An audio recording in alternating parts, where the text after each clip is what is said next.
Bismillahirrahmanirrahim. Assalamualaikum warahmatullahi wabarakatuh. Perkenalkan, nama saya Ermila dengan NIM S1S1220049 dari jurusan Teknik Informatika. Nah, pada video ini di mata kuliah Sistem Temu Kembali Informasi, saya akan menjelaskan video tugas saya yaitu mengenai the vector space model. Langsung saja kita ke halaman pertama, slide pertama, yaitu ada binary incidence matrix. Nah, untuk binary incidence matrix ini dia adalah jenis matriks yang digunakan dalam pemrosesan bahasa alami atau natural language processing atau NLP atau pencarian informasi untuk merepresentasikan kemunculan kata dalam dokumen. Nah, di sini ada baris dan kolomnya. Matriksnya kolom. Di sini dia mewakili nama-nama dokumen. Dalam hal ini judul-judul drama dari Shakespeare. Seperti di sini ada Antony and Cleopatra, kemudian ada Julius Caesar, kemudian ada The Tempest, Hamlet, Othello, dan Macbeth. Kemudian untuk barisnya dia di sini mewakili kata-kata tertentu. Biasanya kata penting atau kata kunci. Di sini ada Antony, Brutus, Caesar, Calpurnia, Cleopatra, Mercy dan juga ada Worcester. Kemudian di sini kita lihat juga isi dari matriksnya ada 0 dan 1. Nah, 0 dan 1 ini untuk nilai 1 itu menunjukkan bahwa kata tersebut muncul dalam dokumen, sedangkan untuk nilai 0 dia menunjukkan bahwa kata ini tidak muncul dalam dokumen ini. Nah, misalnya baris Antony ini, Antony bernilai 1 pada kolom Antony and Cleopatra. Nah, ini pada Cleopatra and Julius. Nah, artinya kata Antony ini dia muncul dalam dua drama ini. Nah, begitu pula dengan baris dari Calpurnia. Dia hanya bernilai 1 pada dokumen Julius Caesar, artinya dia hanya ada atau muncul di drama ini. Oke. Kemudian di sini ada each document is represented as a binary vector. Maksudnya di sini setiap dokumen itu diubah menjadi sebuah vektor biner berdimensi sebanyak jumlah kata unik di seluruh korpusnya. Ini korpus. Nah, ukuran kosakata dengan nilai 1 itu jika muncul dan 0 jika tidak. Kemudian lanjut lagi untuk slide berikutnya, di situ ada count matrix. Nah, count matrix ini atau kita sebut juga dengan term frequency matrix. Dia adalah representasi numerik dari dokumen di mana setiap selnya itu menunjukkan jumlah kemunculan suatu kata dalam sebuah dokumen. Nah, untuk slide ini sama seperti tadi, ada dokumennya Antony and Cleopatra, kemudian ada Julius Caesar, The Tempest, Hamlet. Kemudian untuk barisnya juga sama seperti tadi, ada Antony, Brutus, Caesar, Calpurnia, dan seterusnya. Nah, untuk setiap nilai dalam matriks di sini dia menyatakan jumlah kemunculan kata tersebut dalam dokumen. Nah, misalnya di sini ada Antony. Di dalam drama Antony and Cleopatra itu dia muncul sebanyak 157 kali dan di 73 kali dalam dokumen Julius Caesar. Begitu juga dengan Caesar, dia muncul dalam drama Antony and Cleopatra itu sebanyak 232 dan di drama Julius Caesar itu sebanyak 227. Begitu pula dengan seterusnya. Kemudian ketika ada nilai 0 ini berarti dia tidak muncul di dalam dokumen tersebut, semuanya 0. Kita lanjut lagi ke slide berikutnya. Di sini ada binary count weights matrix. Nah, untuk ini binary matrix tadi kan hanya angka 0 dan 1 kata yang muncul dan tidak muncul. Kemudian ada count matrix itu dia menunjukkan frekuensi kata, berapa banyak kata itu muncul dalam dokumen. Nah, kemudian di sini untuk weight matrixnya, dia itu bobot kata yang berbasis TF-IDF. Nah, apa itu weight matrix? Dia adalah dia menggunakan TF-IDF atau term frequency inverse dokumen untuk menghitung bobot pentingnya sebuah kata dalam sebuah dokumen relatif terhadap seluruh koneksi dokumen. Nah, maknanya di sini ada, kita bisa lihat angka seperti 5,25, kemudian 3,18, kemudian 0,35 dan seterusnya. Itu adalah nilai dari TF-IDF. Nah, contohnya di sini ada kata sesar, dia memiliki nilai TF-IDF itu tinggi di dokumen Anthony and Cleopatra 8,59. Ini yang menunjukkan bahwa kata ini sering muncul dan cukup unik di dalam dokumen tersebut. Kemudian juga ada kata Brutus memiliki 6,10 di Julius Caesar. Nah, artinya dia sangat penting di dokumen tersebut. Begitu pula dengan kata-kata yang lain.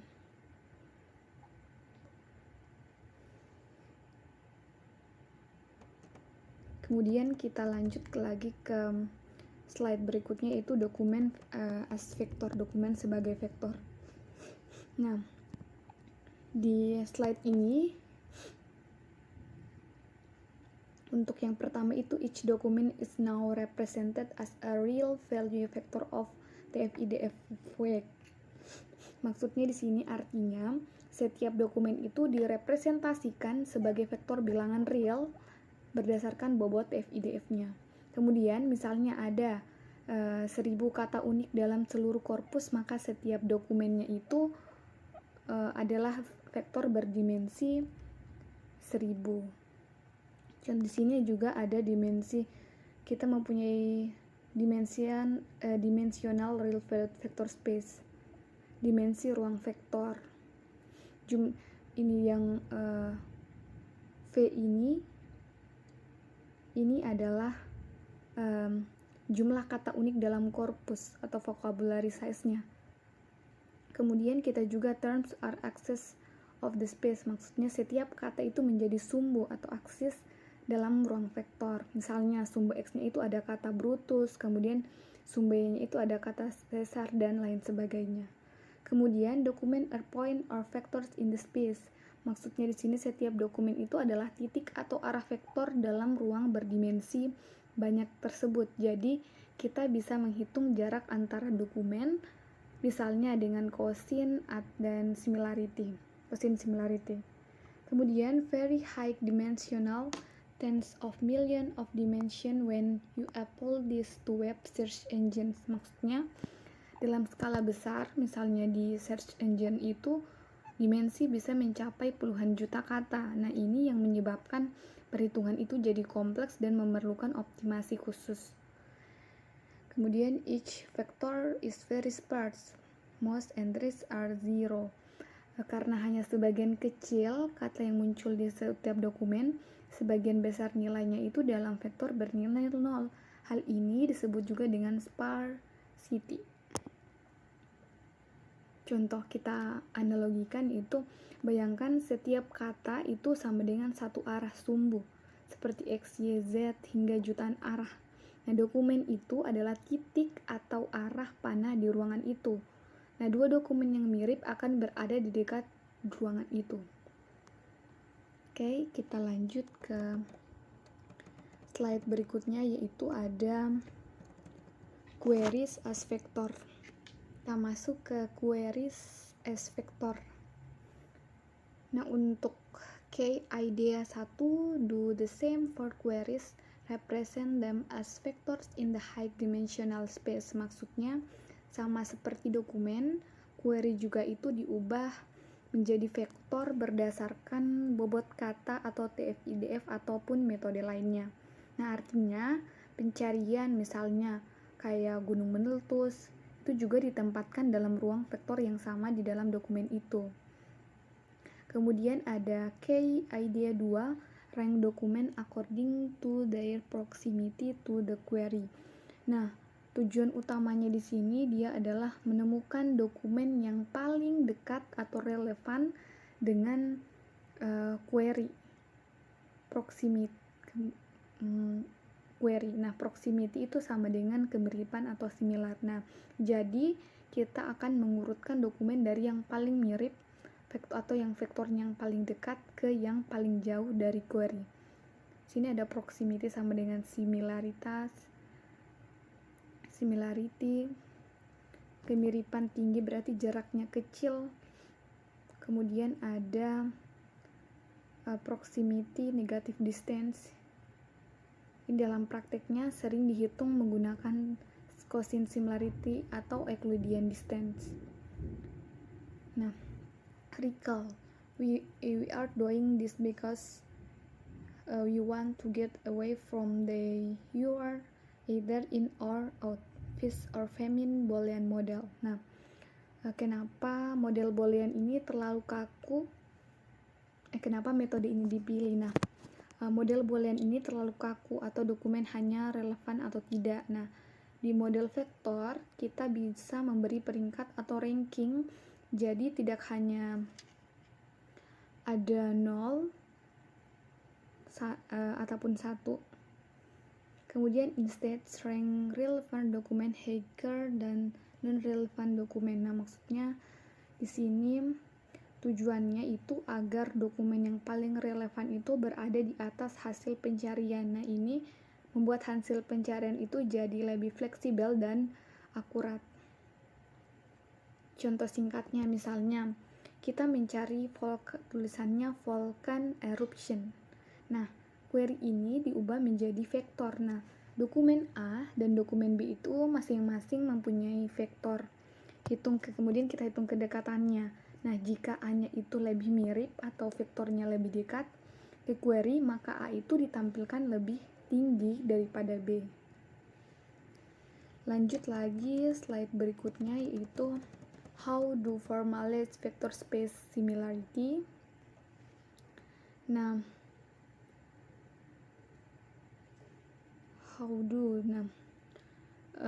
dalam kemudian dalam slide ini yang pertama ada first cut, negative distance between 2 points. Nah, jarak antara dua titik dalam ruang vektor kita bisa ukur kemiripan dua dokumen atau query dan dokumen dengan menghitung jarak antara ujung vektornya. Kemudian contohnya query data science dalam dokumen A dan B punya kita serupa. Jika posisi vektor A itu dekat dengan query, maka A lebih relevan. Nah, Euclidean distance. Kita akan apa itu Euclidean distance? Euclidean distance itu jarak lurus antara dua titik. Nah, contohnya dokumen A panjangnya 500 kata, dokumen B itu pendek 50 kata.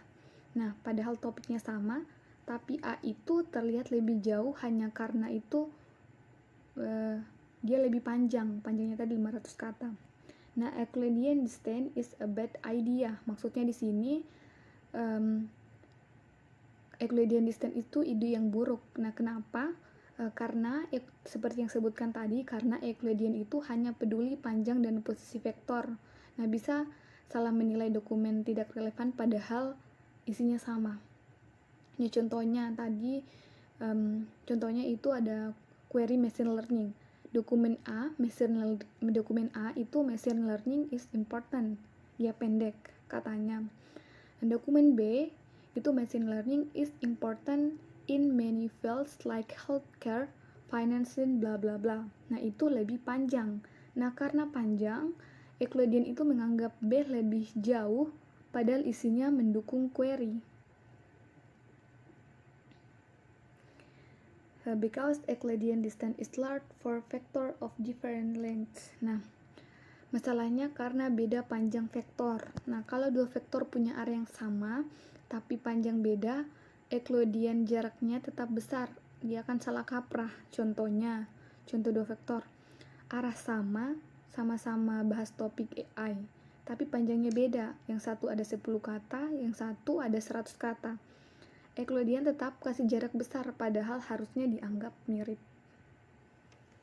Oke, kita lanjut lagi ke slide berikutnya. Di sini, why distance is a bad idea?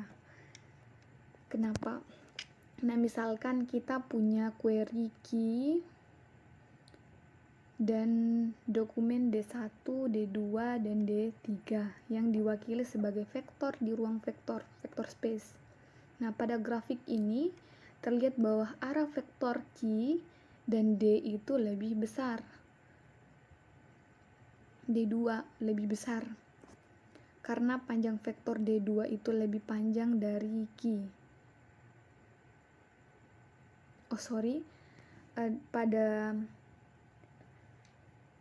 Pada grafik ini terlihat bahwa Q dan vektor D2 ini lebih mirip, tapi lebih panjang dari D2.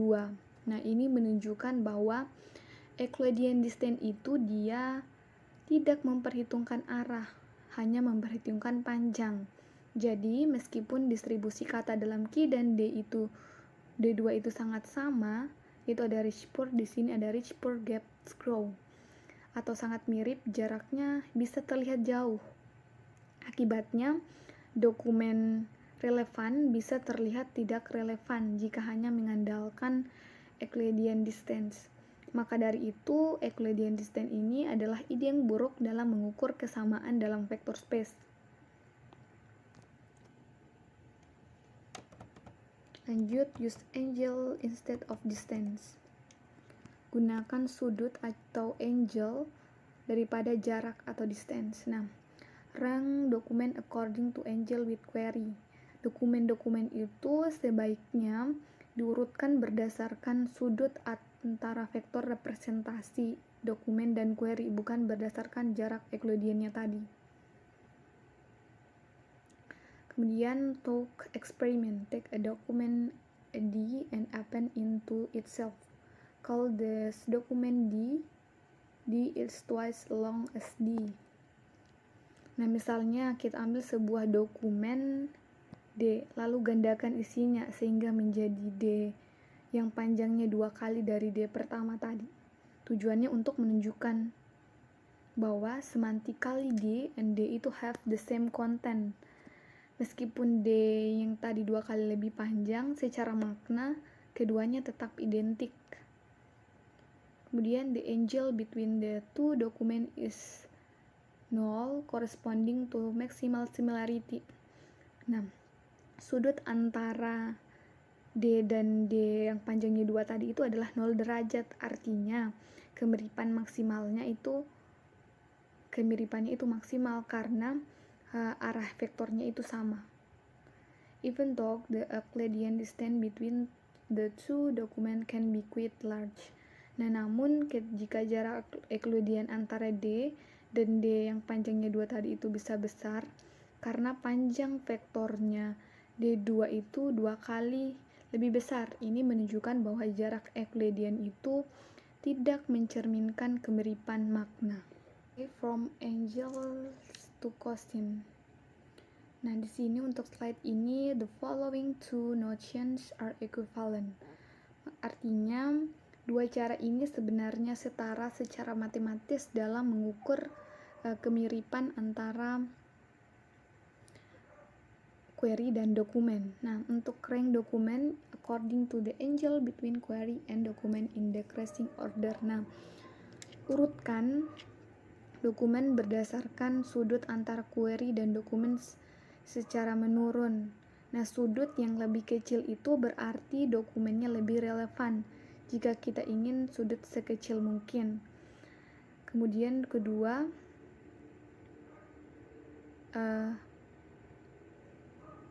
rank dokumen according to cosine. Urutkan dokumen berdasarkan nilai cosine, baik itu query dokumen secara menaik, karena cos 0 akan semakin besar nilainya saat 0 itu semakin kecil, maka kita bisa pakai nilai kosinus untuk mengukur kemiripan nilainya. Kemudian ada cosine is a monotonical decreasing function of the angle for the interval 0, 180 derajat 0 derajat, 180 derajat. Artinya nilai kosinus itu akan menurun secara konsisten saat sudut meningkat. Kemudian karena itu semakin kecil sudut semakin besar nilai kosinus atau semakin mirip dokumennya. Lanjut lagi grafik kosin. Di sini ada grafik fungsi kosin sumbu x-nya. Di sini dia menunjukkan sudut dalam derajat dari 0 hingga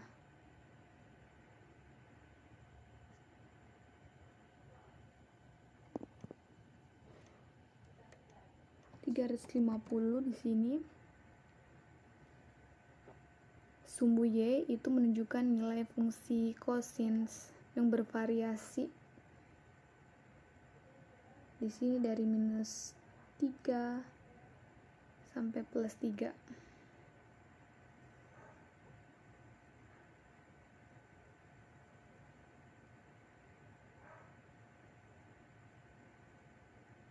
Oke. Kita lanjut ke slide berikutnya. Length normalization. Ini adalah proses penting dalam perhitungan cosine similarity. How do we compute the cosine? Sebelum itu, di sini. Nah, untuk menghitung cosine similarity, kita butuh menghitung sudut antara dua vektor. Sini ada rumusnya. Rumusnya yaitu ada x2 ini dibaca norma 2x. Norma 2 dari x atau panjang vektor x. Kemudian untuk akar dari ini sigma i. Sigma ini adalah jumlah dari semua komponen dengan indeks i. Kemudian ada xi pangkat 2. Ini kita baca dengan sub x sub i kuadrat, artinya komponen ke i dari vektor x dikuadratkan.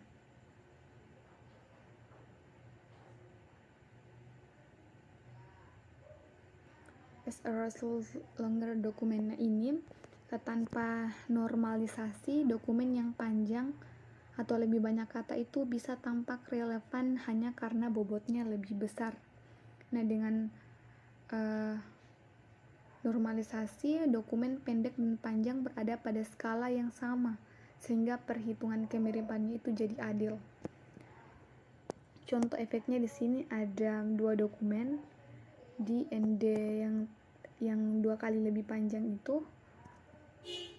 Setelah dinormalisasi, maka keduanya akan punya vektor yang identical vektor setelah dilakukan length normalization tadi.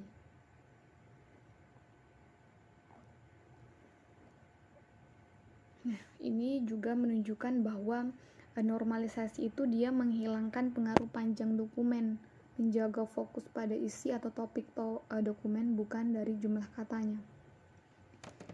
Kita lanjut lagi ke cosine similarity between query and document. Nah, sini untuk mengukur kemiripan antara query dokumen berdasarkan arah vektor mereka. Untuk rumusnya di sini ada cos Q, D, sim Q, D sama dengan Q kali D per vektor Q, vektor D. Nah, untuk Q-nya itu dia bobot TF-IDF-nya dari kata ke I di dalam query atau pencarian pengguna atau user. Kemudian ada DI, ini adalah bobot TF-IDF dari kata ke I di dalam dokumen. Kemudian vektor Q dan D-nya itu adalah panjang dari vektor query-nya. Kemudian ada cosine similarity of Q and D, ini adalah nilainya antara 0 dan sampai 1. Makin dia mendekati A1, makin mirip isi query dan dokumennya. Arah vektornya pun hampir sama. Kemudian cosine for normalized vector. Nah, ini kalau for normalized vector, the cosine is equivalent to the dot product or scalar product. Nah, kalau vektor sudah dinormalisasi panjangnya, misalnya jadi panjangnya itu sama dengan 1, maka untuk menghitung cosinus similarity itu cukup pakai dot product saja. Rumusnya ini adalah cos Q kali D sama dengan Q kali D sama dengan sigma I QI kali DI. If Q and D nya itu sudah di length normalisasi. Itu adalah syaratnya. Jika Q dan D nya itu sudah dinormalisasi, yaitu panjangnya atau normanya itu adalah 1. Nah, setelah normalisasi panjang, perhitungan cosine similarity itu jadi lebih sederhana karena tinggal kita menghitung jumlah dari QI nya dan DI nya saja. QI dot DI saja.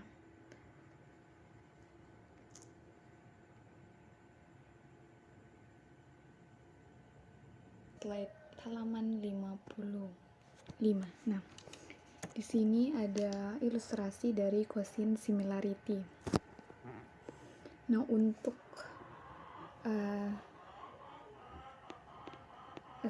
ilustrasi ini, dia di sini ada diagram. Diagram ini dia menunjukkan vektor-vektor yang mewakili dokumen dan query dalam ruang vektor 2 dimensi. Nah, di sini ada V D1, kemudian V D2, kemudian V D3. Nah, vektor-vektor dari dokumen D1, 2, dan 3 ini, setiap dokumen itu direpresentasikan sebagai sebuah vektor dalam fitur, misalnya berdasarkan kata-kata yang muncul. Kemudian di sini ada juga VQ. Ini adalah vektor dari query atau pertanyaan atau pencarian yang dilakukan oleh user. Kemudian ada theta, sudut antara vektor query FQ ini, theta, sudut antara vektor query dan vektor dokumen tertentu, misalnya vektor dengan vektor D1 di sini. Nah, kemudian ada juga lingkaran setengah busur. Ini dia menggambarkan batas-batas vektor dengan panjang atau magnitudo yang sama. Kemudian ada sumbu pur, ridge di sini yang digunakan sebagai sumbu fitur. Kemudian untuk nilai dari cosine similarity itu dia berkisar dari 1, -1 hingga 1. Jadi kalau untuk nilai 1 itu vektornya searah atau dia sangat mirip. Nah, kalau untuk 0 itu vektornya tegak lurus.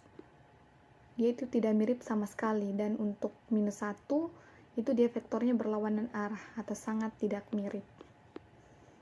Kemudian kita lanjut ke slide berikutnya. Di sini ada contoh cosine. Di sini ada how similar are these novel, SAS. Kemudian ada sense and sensibility. Kemudian ada pride and prejudice. Kemudian ada wuthering heights. Nah, untuk term frequency di sini ada affection, jealous, gossip, wuthering. Ini adalah jumlah kemunculan kata-kata tertentu term frequency dalam masing-masing novel. Nah, setiap novel itu direpresentasikan sebagai vektor berdimensi 4, di mana setiap dimensinya itu adalah salah satu kata. Misalnya ada fiction, jealous, gossip, wuthering. Nah, di sini untuk nilainya sudah ada 115, 58, 20, begitupun seterusnya. Nah,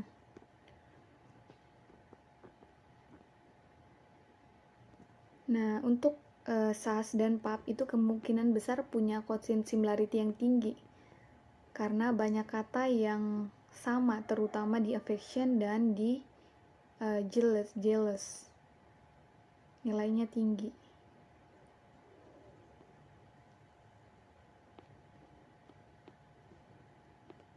Oke, kita lanjut ke slide berikutnya. Di sini ada lanjutannya, term frequency counts kiri di sini dan log frequency weights itu yang ini. Nah, untuk tabel ini term frequency count dia menampilkan jumlah kemunculan kata pada tiap dokumen, sama seperti sebelumnya tadi. Kemudian untuk log frequency-nya dia itu ini tampilannya. Nah, tujuan dari penggunaan log frequency weighting ini dia adalah untuk mengurangi dampak kata yang terlalu sering muncul seperti affection, distrust. Kemudian untuk menekankan kata-kata yang muncul secara signifikan tapi tidak terlalu sering. Kemudian yang ketiga itu dia memberi bobot yang lebih adil antar term. Nah, di sini ada to simple this example, we don't do if IDF weighting. Nah, artinya contoh ini dia tidak menggunakan IDF atau inverse document frequency. Dia hanya menggunakan log PF. Nah, jadi hanya frekuensi dalam satu dokumen yang diperhitungkan tanpa memperhatikan seberapa umum kata tersebut di seluruh dokumen. Kemudian kita lanjut ke contoh berikutnya. Di sini dia ada log frequency weighting and quotient normalization. Ini sama seperti slide sebelumnya, ada log frequency weighting. Nah, untuk log frequency weighting dan quotient normalization itu adalah nilai-nilai yang ada pada tabel ini, 0,78 ini dan seterusnya ini, itu adalah hasil dari normalisasi vektor, yang artinya setiap vektor itu setiap vektor dokumen baik itu SAS, kemudian PAP dan WH itu disesuaikan agar panjangnya atau magnitudonya itu menjadi 1. Nanti untuk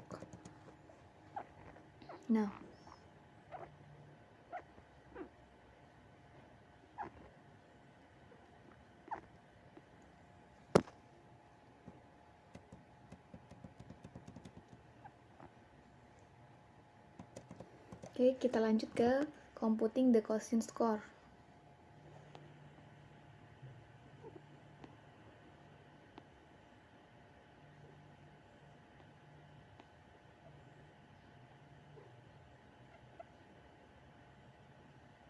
Di sini ada algoritma atau pseudocode untuk menghitung quotient similarity score antara query dan dokumen-dokumen di koleksi. Di sini ada quotient score untuk Q-nya. Score di sini array untuk menyimpan skor akhir quotient antara query dan tiap dokumen dari total n dokumen. Kemudian ada float length, ini panjang dari masing-masing vektor dokumen. For each quarter, ini dia untuk setiap term T dalam query itu kita akan hitung bobot term tersebut dan kemudian di WTQ ini, kemudian kita ambil posting listnya. Nah, untuk setiap dokumen D yang memiliki term T, kalikan bobot WTD-nya ini dengan WTQ-nya. lalu tambahkan hasilnya ke skor dokumen, tulis di skor D. Nah, itu adalah bagian yang penting karena dia menghitung dot produk antara query dan dokumen.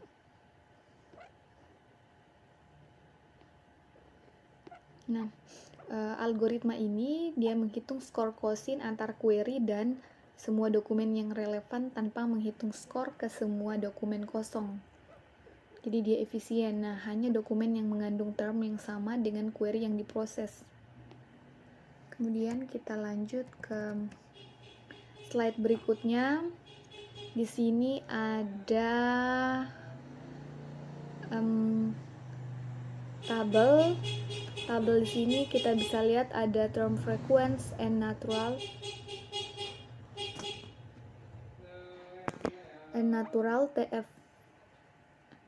TFTD ini adalah frequency term T dalam dokumen. Kemudian di sini juga ada 1 plus 1 ditambah log frequency term T dalam dokumen D. Kemudian ada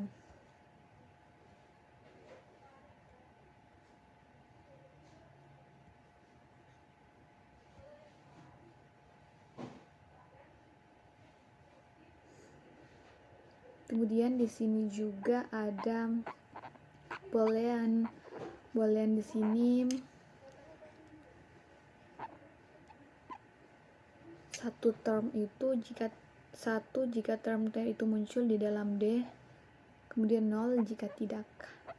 Begitu pula dengan AL atau log F, dia adalah 1 ditambah log frequency term T dalam dokumen D, kemudian dibagi 1, kemudian ditambah dengan log rata-rata frequency term di semua dokumen.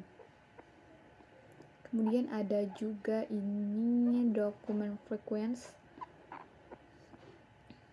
untuk no, ini 1, yaitu tidak memiliki IDF, jadi nilainya 1. Kemudian T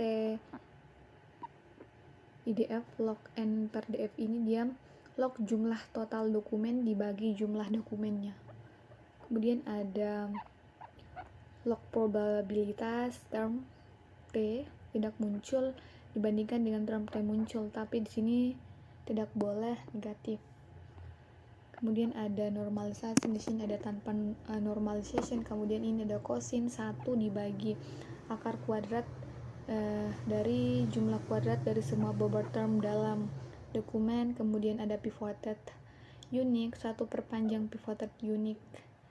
Kemudian di sini ada 1 dibagi panjang karakter dokumen dalam dokumen pangkat alpha. Alpha kurang dari 1 ini merupakan byte size.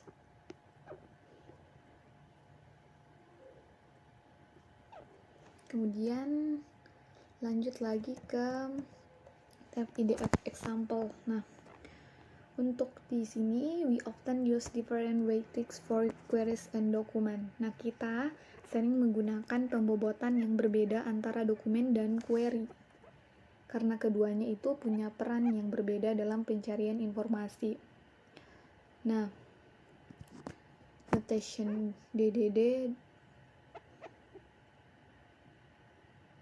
kiki. Nah, notasi ini dia digunakan untuk menunjukkan skema pembobotan. DDD-nya ini untuk dokumen dan Q-nya ini untuk query. Nah, setiap huruf itu dia menunjukkan metode pembobotan untuk ada term frequency, kemudian ada dokumen frequency dan normalisasi. Kemudian ada example INC TN. Dia ini adalah contoh skema pembobotannya. Kemudian ada dokumen logaritma TF no DF weighting cosine normalization. Ini adalah dokumen yang menggunakan TF logaritma. Kemudian ada dia tidak menggunakan IDF. Kemudian ada hasil bobotnya itu kemudian dinormalisasi dengan cosine atau pembagian dengan panjang vektor. Kemudian di sini ada query logaritma TF IDF the no normalization. Dia query-nya menggunakan TF logaritma, kemudian dia menggunakan IDF dan tidak dinormalisasi. Nah, isn't it bad to not IDF the document? Bukankah aneh, bukankah buruk jika dokumennya itu tidak diberi bobot IDF? Tapi dalam praktiknya itu kadang hanya query yang dibobot IDF karena kita ingin memprioritaskan terpenting dari setiap query. Example query best car insurance. Contohnya ini example dokumen car insurance, auto insurance. Contoh sederhana yang nanti bisa kita gunakan untuk menghitung skor kemiripan atau similarity antara query dan dokumen itu dengan skema tadi INC LTN ini.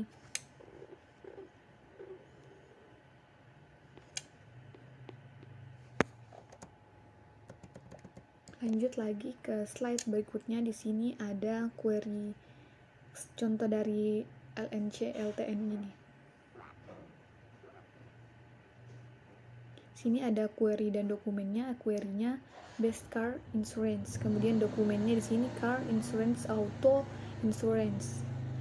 Untuk tiap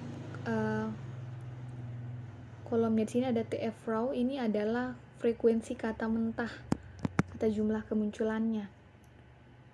Auto best car insurance. Kemudian TVWGHT ini white, frekuensi kata yang sudah dilogaritmakan. Ada DF, ini adalah dokumen frekuensi, itu berapa banyak dokumen itu mengandung kata tersebut. IDF, dia menghitung seberapa unik kata tersebut menggunakan log n per df. Kemudian dinormalisasi bobotnya.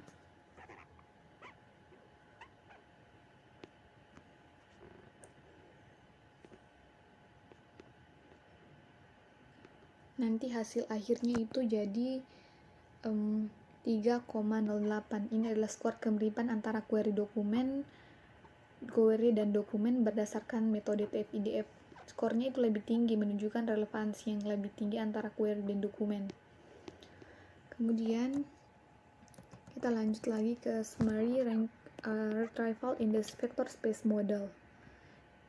Ada represent the query as a weighted TF-IDF vector. Ini dia mengubah query pengguna menjadi vektor, di mana tiap kata itu diberi bobot berdasarkan metode TF-IDF-nya. Contoh di situ tadi ada best car insurance, jadi vektornya tadi ada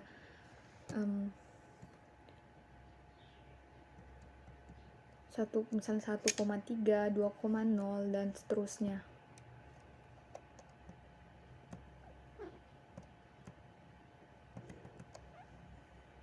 Dia akan mengubah kata-kata best car insurance. Kemudian represents each document as a white TF-IDF vector. Mengubah setiap dokumen dalam koleksi ke bentuk vektor TF-IDF juga. Ini dia memungkinkan kita untuk membandingkan query dan dokumen dalam ruang vektor yang sama. Kemudian yang ketiga ada compute the quotient similarity between the query vector and each document vector. Hitung quotient similarity-nya antara vektor query dan vektor setiap dokumen. Quotient similarity ini mengukur seberapa mirip arah dua vektor.